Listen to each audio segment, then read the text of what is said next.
All right, guys, welcome into a new little fun series I'm doing where I go in depth and grade different stadiums from around the United States. And in this video, we're going to be taking a look at Progressive Field, home of the Cleveland Guardians, which opened in 1994, and how this video is going to be formatted.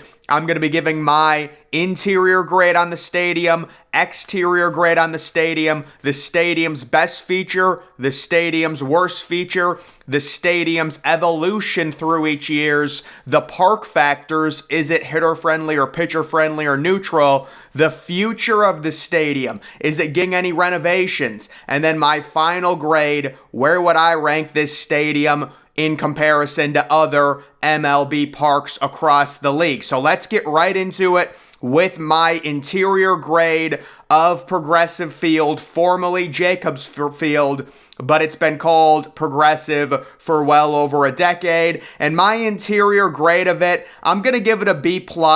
It's got the big wall in left, which is basically half the size, or maybe a little bit more than half the size of Fenway, so that is unique. You know, this ballpark has gone through renovations. We're going to talk about that. It is one of the smaller parks in the MLB. At its absolute height, it sat around 44,000 people. Now it's down with standing room to around 37K, but without the standing room, it's about 34,000 with the removal. The interior overall, you know, pretty standard. I like the center field batter's eye with the trees. They've got a nice heritage park. The bullpen feature is pretty cool. Kind of an interesting design where the bullpens went from sort of a vertical look to a horizontal look, and you could get a nice view of the pitchers. That was one of their recent renovations.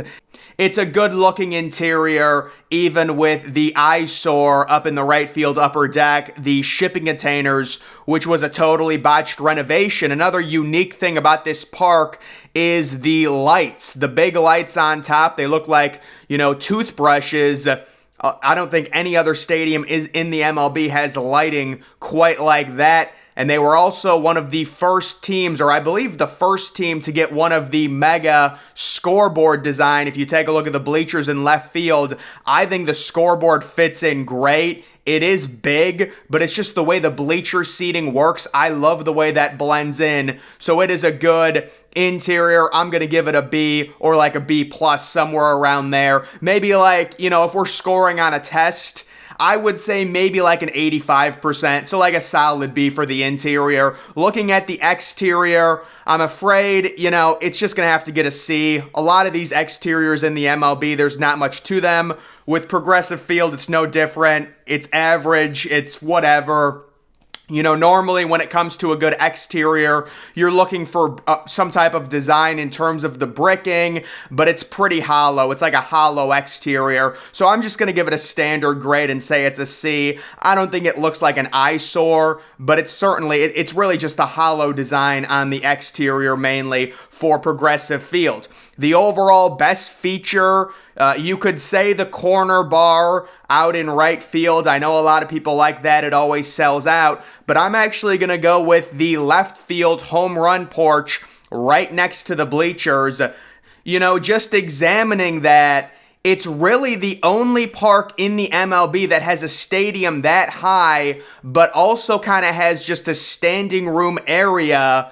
It's so unique. That's why I like it so much. And then just the way the bleachers blend into it, I think it's a great feature of the park. So I'm going to go with kind of the left field area with the high wall and the standing room home run porch that you can go out on. And if a right-handed batter pulls a ball down the line, you'll see home runs get hit out there from time to time. And that was always meant to be a standing room only area. It's not like it went through any renovation or anything like that. It is just a cool, unique feature that they kind of designed into the ballpark, and it allowed them, you know, if you wanted a standing room only ticket, you could get it.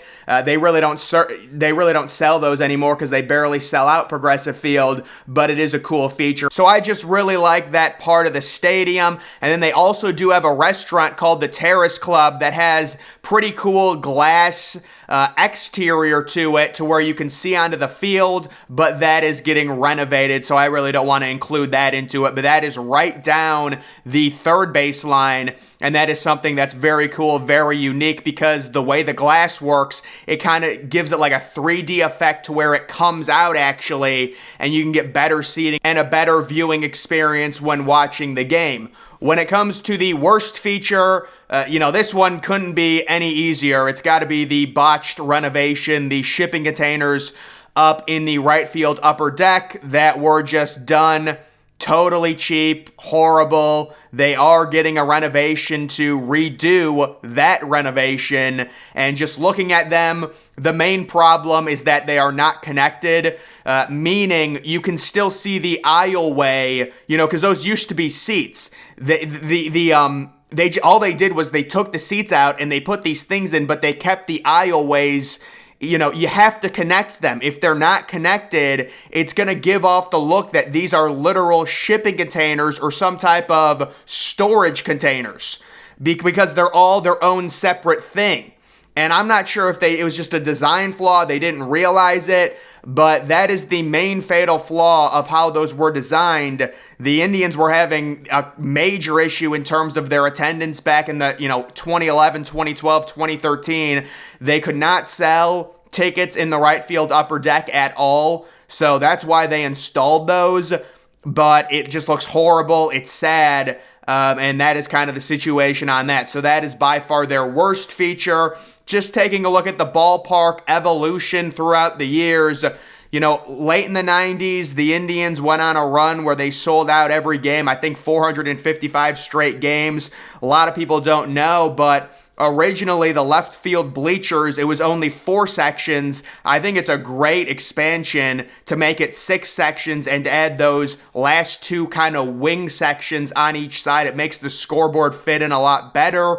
But you can just see the overall, they took out a lot of seating in terms of the upper deck, and also the second deck, they chopped off a bunch of seating in that section as well. Again, this park with standing room, it could seat up to 45,000. Now it's down to about 37,000. If they sell all their standing room only tickets. This is probably the biggest game it's ever hosted. This was Game 7 of the World Series back in 2016 versus the Cubs. This was kind of the weird game with the rain delay. Rajai Davis hit that home run to tie it. And then the rain, it had like a 15-minute rain delay or something. And then Ben Zobrist hit like a double down the line, which won it for the Cubs in the 10th inning. So that was probably its biggest game. And unfortunately, at that point, the renovation had already happened, so they really couldn't sell that many tickets. I think the actual attendance that night, Game 7 of the World Series, was 37,000 people, which is just so low for Game 7 of a World Series. But because they took out the seating, that's all they could fit. When it comes to the park factors, I would say Progressive Field is extremely neutral.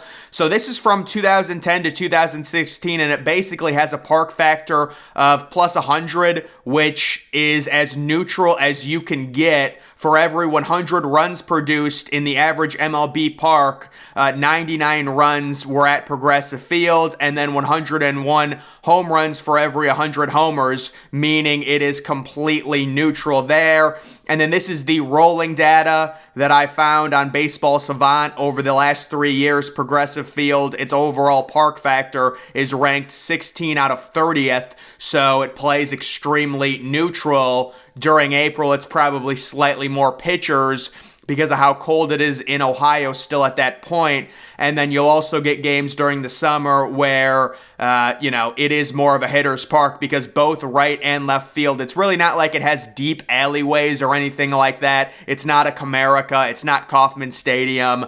But it also doesn't have a crazy cheap home run area like the short porch at Yankee Stadium. So it's a really good balance.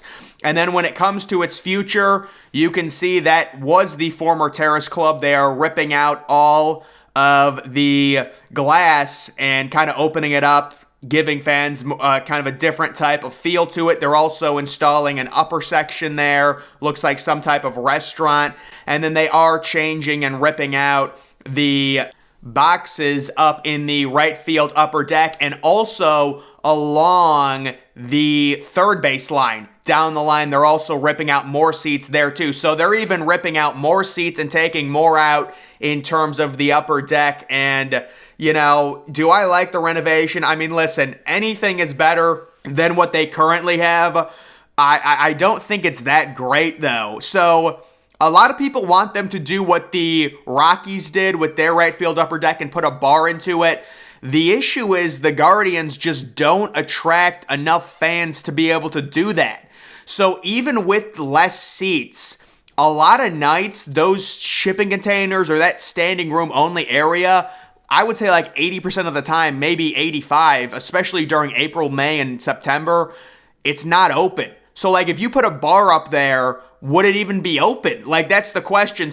So it's like they just don't attract enough people to be able to do something like that, like the Rockies can do and keep it open all of the time. But that is the big renovation, and rest in peace to that. So they were originally, you guys can see that's down the third baseline.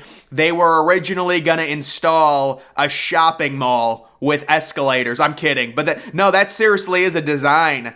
It looks to me like escalators. I don't know. I wish they did it. It would be great if they did something like that. And you got some nice shrubs and everything like that. But that's not what's happening. That was just like an earlier rendering, and they ended up not going with that. So overall, when it comes to this stadium, my final grade, it's going to be a B-. I would say the interior is above average. I like it. It's a good park. They kind of messed up some of the renovations, but some of the renovations like the big corner bar, some of the drinking rails, limiting some of the seating, I don't mind it. So I'm going to say overall my grade, interior combined with exterior combined with park factors and everything, I'm going to give it a solid B-, and I think it would probably rank right around 14th or 15th out of 30 ballparks, so pretty average, but I would say slightly above average. Just looking at other people's ballpark rankings, I've seen Progressive Field be ranked outside of the top 20. I just think that's lazy. I think people really don't understand. They don't know about all the unique features of it.